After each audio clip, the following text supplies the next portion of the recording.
Without shadow work, and in particular shadow journaling, your patterns stay hidden, your triggers remain in charge, and your wounds instruct your life choices. You're not in the driving seat. Unfortunately, your unintegrated and unhealed shadow is. Utilising shadow journaling, and in particular following a format, can allow you to finally face the truth of you, the truth of who you are and how you behave. If you don't learn to face it on the page, then you are going to be facing your unhealed shadow in your relationships, your patterns, your behaviours for the rest of your life. Your shadow journaling isn't going to work if you're going to sugarcoat it, or you're going to pretend that you didn't behave as badly as you really did in a particular scenario, or if you're going to diminish how you feel about something. You have to be courageous and brutally honest. This is your shadow journal. Nobody else is going to be seeing it. This is just between you and your shadow. So have the courage to be honest with yourself. The emotional processing of shadow journaling can also sometimes be unexpected. Let's say you've had a particularly tough day. You were triggered. You know that you want to spend some time shadow journaling and processing those emotions and getting to grips with what actually happened. You get to your safe space, you sit down in front of your shadow journal, and nothing, blank. Your mind goes completely blank. That's okay. That's because you're unfamiliar with the territory of actually being honest about how you feel. It's probable that in many scenarios in your life, you diminish your emotions or how strongly you actually felt to make other people feel more comfortable. That's why following a format, which I'll be giving you shortly, will really help you in those moments where you feel stuck. At other times, we can be really surprised by the emotional deluge that comes forward. We felt particularly fine for days, and then we sit down with our shadow journal and we're beside ourselves and really emotional. That's also okay. That's how you're really feeling. But when it comes to shadow journaling, following a framework helps you to understand and process those emotions. Or perhaps you start judging yourself, judging what you felt, how you behaved, what's coming forward. That judgment is going to block our integration process, which is why it is so important that we cultivate an open mind of non-judgment and curiosity from our shadow work toolkit, which we discussed in a previous video. That mindset allows you to be more open and allows the shadow side to come forward when we start working with it. Judgment will shut everything down and not allow you to integrate and process. One of the undeniably powerful facets of shadow journaling is seeing the truth written right there in front of you by your own hand. Once you start writing things down and they're there in your handwriting on the page in front of you, you can't deny them anymore. And that is the most powerful aspect of it. It's also one of the more uncomfortable aspects of it, because once you admit the truth, there's not really any going back, because if you go back to that, then you're pretending now. It's not really denial anymore. It's actually just pretending and lying to yourself and not having respect for what is in your own best interests. So, journaling. Most people that are on some sort of self-help, self-reflective journey, shadow work journey, most people will be familiar with journaling. Shadow journaling is different because, number one, it's not airy-fairy and it's not just I had this thought. We follow a format so that we can start to really understand our shadow selves, and we use prompts and other tools to help us unpick the truth and unveil the shadow. As uncomfortable as healing is, as uncomfortable as being honest, brutally honest about how you feel and what's not working for you, as challenging as all of that is, wouldn't you rather know? I'd rather know. I'd rather know where I'm messing up my life because I'm letting unhealed parts of me run amok. I would rather know where things are not working for me. I would rather know where I'm letting myself down. I'd rather be faced with the truth than carry on in a play pretend where I'm not happy and perhaps I'm making other people unhappy too. What kind of journal? You can use any journal you want. I do recommend you using a specific journal for shadow journaling because the process is different, and also it's very private. Your shadow journal is very private. I have never shared my shadow journal with anybody. I never would, because when I am writing it, I want to write freely, knowing that I do not have to be concerned about other people's feelings. There are several different options for what sort of shadow journal you want to use. You don't have to use anything particularly fancy. This was mine for years. It's just a pretty massive sketchbook. What I loved about this one is because it's so big, I could free write, which can get a little bit erratic and messy.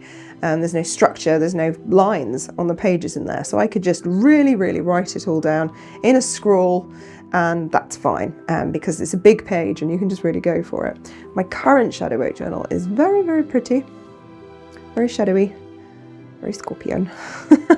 And I really like this one. But you can use any one you want to, like literally anyone. And my next one, look at this, how beautiful is that? My son got this for me from Etsy. Handmade. I can't wait to start using this one, to be honest with you. Pick a special book, basically. If you want it to feel symbolic, if you want it to feel like a ritual, then pick a beautiful book, because that helps with the process, but it doesn't matter. Next, how we are going to format our journaling and hints and tips on how to go about that. Phase 1, recording. You are recording a lot of information. It is discovering the whatness. You get triggered, you get upset, confrontation, conflict, that sort of scenario. Record it. Record who, why, where, when. Record all of those details that you wouldn't normally record. This is really important because we can start to unpick patterns when we are able to see them written right there in front of us. Start by recording what happened, where it happened, why it happened, how you felt, who was there, what was said. Following this process will help you to start to unveil parts of yourself that are hidden from you. Very important. Do not sugarcoat. Be brutally honest. No one else is going to see this. You've got to be honest with yourself. How you felt, how you reacted. Also record the consequences. Did you hurt somebody's feelings? Did you get fired? Record the consequences of the conflict or whatever it was that arose. Then we want to move on to also recording anything on like the darker side of the psyche, the sort of things that people often push away because they don't want to deal with them. We're going to pay attention to them. We're going to record them. We're going to write them down. Bad dreams, flashbacks, anything that made you feel really uncomfortable that is going on within your own self, within your own mind, write those down. They're very important. Bothersome memories, anything like that, write those down. Phase 2 is when we've gathered our information from phase 1, and now we're going to start disseminating it. We're going to start learning. We're going to start understanding. I call phase 2 the unraveling, because everything becomes much clearer, and all these little bundles that you've got going on so that you don't have to acknowledge them, they all start to unravel. You start to notice your own patterns, your own behaviors, and everything becomes a little clearer, and you're able to see things for what they really are. For example, you might have uncovered that you're more likely to get into conflict after you've been drinking alcohol, or you're always left feeling a little sad, deflated, unsure about yourself, a bit low after you've been spending time with particular people or a particular person. These clues help us to really tap in and understand what's going on, ready for the next phase. In phase 3, we go much deeper. Phase 2 helps us to understand why we are triggered and follow them more to the original wounding. So phase 1 is the what, phase 2 is the why. Phase 3 is like an investigation. So we've already got our information, we've gathered our information, and now we're going to start following the triggers, going deeper, finding out where they originate from. Why am I triggered by that thing? Where am I going with this? We previously discussed how important bodily connection is and to understanding your vessel so that you're able to connect with that inner voice.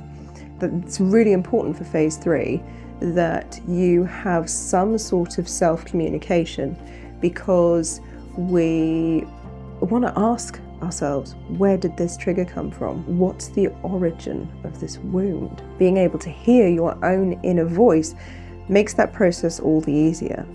Now, don't panic. If you can't hear your inner voice and you've got to this part, it's really okay. You will get there eventually. And there are other ways to shadow journal without being able to hear your inner voice. But if you were able to now have a connection with your inner voice and something triggered you, you might want to get into a meditative state and ask, why? Why did that trigger me so much? Where did the original triggering come from? Quite often you will get a response very quickly in a way that you were unexpecting, that helps you identify the core wound that started all of this off in the first place. Another excellent way of uncovering and unveiling for phase 3 is in free writing, which I mentioned earlier on, because I've got that massive book which helps me with free writing, because I can just scroll away and I quite enjoy it. If you've never tried free writing, I really recommend it. You feel a little silly at first, I'm not gonna lie, you do feel a little silly. You just sit there with a pen in your hand and a piece of paper, and you just allow whatever wants to come out to come out. This is really useful if you are angry. It's so useful if you're angry. Before you know it, you're writing pages and pages of information that you didn't even know how you were feeling and what was going on. And it's really illuminating as to what's going on internally. You get some quite profound realizations from free writing, and it's also a bit fun. You know, it's unstructured, just go for it, see what comes out, see what comes up for you. There are prompts that can be very useful, especially if you are feeling a little stuck in your emotion and not able to move forward, or it's, you know, your allotted journaling time and you're sitting there and you're, well, I don't know actually, which is why I always find shadow journaling easier to process if you're feeling a bit emotional in the moment. You can just go for it and dive straight in. It can be a little harder if you felt those emotions earlier on in the day. You've regulated yourself, now you're home and it's time to do some shadow journaling and actually you don't really know how you feel. That's when the prompts come in and are really useful. Shadow journaling prompt 1. This thing that happened, so write down whatever it was that happened, this argument with my girlfriend, whatever it is. Why did it trigger me? What part of my past did it remind me of? That's really important, because if you're able to identify that, you're getting closer to the original wounding. When we uncover the original wounding, we can start to heal it and integrate. The second journal prompt is allowing you to connect the current emotion, the current feeling, the current trigger with the original wound. Was this the first time that I experienced this trigger? If not, when was the first time that I experienced this trigger? And you can go further and further back. You might uncover that you get triggered by people being loud, shouting. Shouting triggers you. You are able to go back to a previous wounding where you've had maybe a horrible relationship in which you were shouted at a lot. And that makes you feel very uncomfortable, reminds you of that time when you were very unhappy, so therefore you're being triggered. But that might not be the original source of the wounding. You can follow it further back. Was this the first time that I experienced that emotion? No. When did I experience it before that? And you can keep following back. When was the time I experienced it before that? Was this the original wounding? No. When was the time I experienced it before that? You keep going back until you find the original wound. Quite often, the original wound, especially if it's like a a key wound in your life. You know, it's something that triggers you frequently, upsets you frequently. Very often it's a childhood wound, and then we need to do some inner child healing and integration to get past that. Okay, I really love this one because it is granting your shadow side permission to come forward, to rise, to start connecting with you, to start the healing process. The part of me that is hidden, the part of me that's not allowed to speak, the part of me that isn't allowed a voice, what would they say right now about scenario if they were able to speak freely? This is so illuminating.